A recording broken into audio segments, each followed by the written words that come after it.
Hey, did you miss me? Well, it's okay, I'm here now, don't stress. I'm just kidding, I'm done with the dad jokes, sorry about that, moving on. So in our last video, which if you haven't seen that, what the heck are you doing? Sam talked a little bit about stress, and you should have wrote down some people, places, or situations that sometimes stress you out so that you could identify where the stress was coming from in your life. So let me give you an example of what I wrote down. I wrote down that I get pretty stressed out when there's a big event coming up in my life that involves some sort of public speaking. Guys, public speaking freaks me the heck out. For example, when we found out we got nominated for the Teen Choice Awards, I could barely think about anything else in my life except for that. I literally had to take 10 days by myself to mentally prep for that situation. It was bad. The thought of going on stage on live television was super scary to me, and being the ambivert, semi-introverted person that I am, I had to take a long time, like I said, to mentally prep for that moment. You see, there was a lot of people that had no idea that that situation had made me super stressed out, but that's the thing about stress. It's a mental battle within yourself, and people around you might not even notice. And guys, you shouldn't have to feel like you have to hide those emotions. Because when I talked to Sam about how I was feeling, it helped me feel so much better, you have no idea. But here's the thing I learned over the years about dealing with stress. When we think about things that cause us stress, they generally fall in two big categories. Number one, things we can change. Number two, things we can't. So for example, if you're constantly stressed out because, I don't know, let's say you're running late to school or work, you can either change that by leaving earlier, or maybe just explain to whoever drives you that it's stressful to always be running late and you need to try to get there on time. Something like that's just easily changeable, and once you do it, problem solved. However, if you have a teacher or boss who talks to you in a way that causes you stress, that's kind of different. It's pretty hard to change that about somebody. But what I can tell you is you can change the way that you react to that situation. For the things you can't change, remember that most things in life are a mindset. So again, guys, just changing the way you think might be all that needs to happen in that situation to relieve your stress. But anyways, I'm getting sidetracked. Today, we are going to talk about 5 ways to manage stress. Number 1, learning how to organize and prioritize everything in your life. 2, taking care of yourself. 3, talking about or expressing the stress you may be feeling. 4, learning breathing and unwinding exercises. And then finally, avoiding situations that are stress magnets. So, let's not waste any time here, my friend. The first thing you must learn to manage your stress is how to organize and prioritize your life. You see, a lot of the times we're stressed out because we have so much to do and not enough time to do it, or because we are always running late to school or work, or because we just can't find the things we're looking for. All of that falls under the category of not being organized. And I don't know about you, but I used to always lose simple things right before I needed to be somewhere, like my car keys or my phone. And then that just ends up freaking me out because I know I'm gonna be late, but all of that could change if I was just a bit more organized and had a place for everything. So what did I do in that situation? Well, little unorganized me ended up going to the store and buying a key rack so I would always put my car keys in the same spot, therefore never losing them ever again. And I know we've mentioned this before, but I also think having your own personal big calendar helps a lot, because that way you can literally write down everything you need to be at or do during a week and keep track of it all right in front of you. And that's the thing, guys, when it's in your head, it's really easy to forget. But again, if you have something right in front of your face where you have everything planned out in your life, nothing will ever be forgotten. But besides that, here's a couple of other tips. As hard as it may seem, you need to learn to say no, and you need to get rid of the stuff you have that you don't use or need. Why? Because having a lot of random stuff at your place can cause clutter and just make everything 10 times harder to find. And again, I know it's hard, but I promise it's gonna help your mind so much when you have a clean environment around you. And hey, if you need more information on organizing your life, you can always refer back to the old videos we have in the basics course. But let's move on to number 2, which is taking care of yourself. And by this, I mean simple things like going out and getting some sun, hitting the gym, eating healthy, basically doing anything and everything you can to make yourself feel the best. Because what I've learned is that if you feel weak or tired, it's going to affect your stress levels. Like if I haven't slept well and eaten enough throughout the week and somebody rubs me the wrong way, it might completely upset and stress me out. I always have to remind myself to be taking care of my body and giving it everything it needs to function properly. But if somebody was pushing my buttons on a day and I feel great and upbeat, I might not even bat an eye, you know what I mean? So like I said, a great way to manage stress is just to make sure we are sleeping,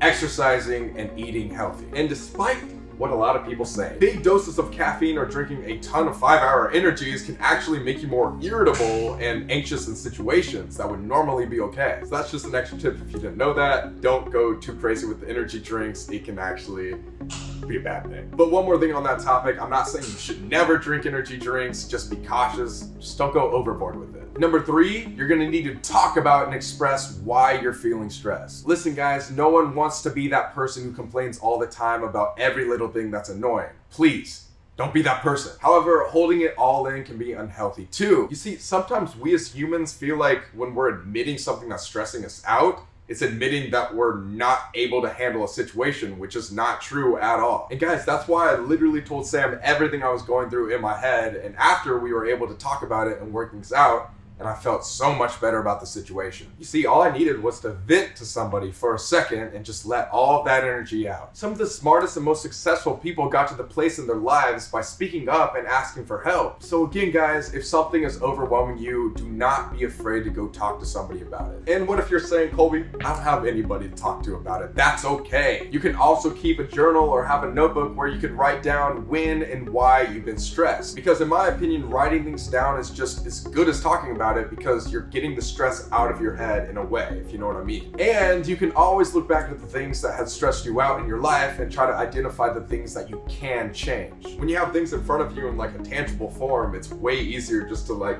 be able to organize your life that way, you know what I mean? Releasing stress and negative energy inside your mind is a lot easier than you may think. You just have to get it out by talking or writing it down. And then number 4, just breathe and unwind. Because if you didn't know this, stress actually causes a physical reaction in our body. When you're feeling stressed, you might feel tense or have trouble breathing, turn red, or even feel like a tightening in your chest. And trust me, I know this feeling very well. It sucks, and it feels like your body is doing everything in its power to avoid the things stressing you out and fight back. But when this happens, the most important thing is to try and calm those physical sensations down so you can focus on what to do next to work through that stressful situation. And like I've said before in multiple different videos, if you can trick your mind into thinking that you are fine and calm, then your body will eventually follow. You just gotta take a step back and breathe. Just try your best to clear your mind and tell yourself that everything is gonna be okay. Guys, I don't want you to ever be afraid to press pause or step back from situations that are causing you stress. Again, just a few deep breaths can work wonders by getting oxygen to your brain and getting rid of some of those tense feelings. And for some people, listening to music is relaxing. Other people like yoga, or maybe you like to just go on a jog. Just find the things that help you personally feel less stressed and then make time for them every single day. But if the stress is occurring right then and there, all you can do is just close your eyes, breathe slowly, and keep telling yourself that you can get through this. And then finally, number 5, avoid it when you can. Like, let's say you have a classmate or somebody you're working with who's constantly complaining about things that just make you stressed out. For example, Mr. Jimmy over here won't shut up behind you in class, and it's annoying because you can't hear the teacher, and that's stressing you out because you have a test in a couple days. And guys, you need to remove yourself from that situation if possible. Don't let Jimmy walk all over you, man. Like, I remember back in high school, I would never be able to see the whiteboard from back of the class because I'm blind as crap. But all I had to do was just go up and talk to the teacher and ask if I could move to the front, and that made me feel so much better about not missing anything she was about to say. And it's okay to create some distance and avoid a person or situation. If somebody's being mean to you or bullying you at school and that's causing you stress,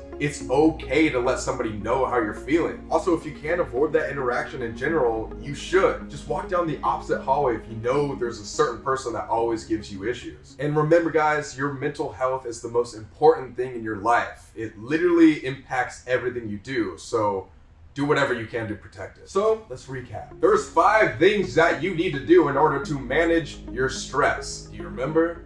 First one is learning how to organize and prioritize everything in your life. This means just have like a clean environment you're living in, get rid of all clutter in your house, and maybe even get a calendar to help you keep track of everything going on in your life. Number 2 is taking care of yourself, which is, eating healthy, exercising, getting some sun, all that stuff. Number 3, talking about or expressing the stress you may be feeling. Just letting it out by talking to somebody or writing it down can work wonders for you, I promise. Number 4, just learning breathing and unwinding exercises. And if you guys didn't know, in the first course, we have a video called Pressing Pause where we literally go through these exercises if you were wondering. But the most important part of that is that you're just telling yourself that you're okay breathing, and getting through the situation. And then finally, avoiding situations that are stress magnets. Like my example of somebody in school. If somebody's giving you problems in the hallway, just walk down a different hallway. Just avoid that situation if you can. And now that we got all of that out of the way, I wanted to give you a little call to action. I want you to look back at the last exercise and the things that frequently stress you out. So write each one out, and beside it, write down if it's something that you can change for a fact or if it's something that you can change the way you react to it. Then after you got that all figured out, jot down a couple of stress management techniques I told you about today that you can use to lessen or remove the stress you feel about that situation, place, or person. And then finally, think for a few minutes about the types of activities or things that help you de-stress. And I want you to make a list of these. And it could be anything like listening to music, exercising, visiting a friend, literally whatever. And during the times that you're feeling super stressed, just take out this list, look at the things that make you feel less stressed, and then incorporate them into your life.